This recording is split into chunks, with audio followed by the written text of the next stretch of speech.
hope you understand. This is how it has to be right now. Goldie understood and didn't necessarily disagree with Saad's stance on the We Stand for Belgium cause, but having him explain things goes against her goal to make sure that Muslims are safe in this time of crisis. What she wants to do with the We Stand for Belgium cause is she wants to break the association with Muslim and terrorism. She doesn't want people to be able to use skin color, regional features, or wearing a hijab as an indicator that you're a terrorist or you're pro-terrorist. And the way she's doing that is have them work actively against terrorism, specifically by supporting the victims of terrorism.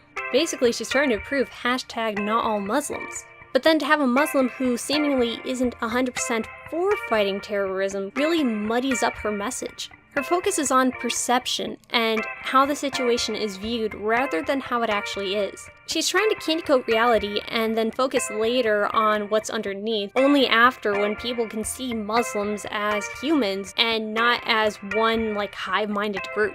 Just going with one message at a time. It's not that she never wants Saad to explain his position and for others to understand it, she's just putting that off for a later date. Now, while I too would be tempted to take her strategy, there are some major flaws with how she goes about it. First of all, she's putting safety over justice. She is concerned with others' well-being, which is not a terrible thing, but essentially by putting safety over justice, she's playing into others' misconceptions about the world over truth. She's allowing people to go on thinking that when it comes to terrorism, there's only a dichotomy. Either you're pro-terrorist or anti-terrorist. There's no in-between.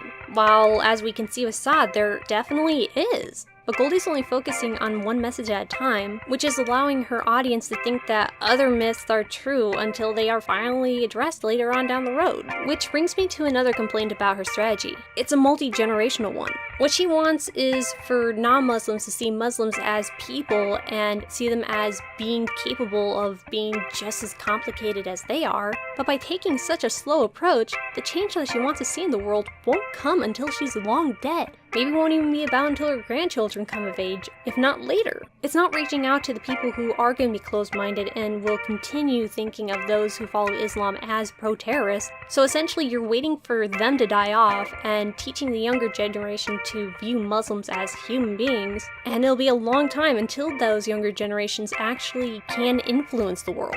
Really, the best analogy I can make for this sort of situation is the situation with racism in the United States. We're still talking about that long after slavery and the civil rights movement. True, reaching people who aren't immediately open to your cause is difficult, and no one on Degrassi really seems to be skilled in the art of diplomacy, but someone who is well versed in the art of communication can reach all audiences. They would be able to convince people that not all Muslims are pro-terrorist, and also properly explain why Saad doesn't support the We Stand for Belgium cause.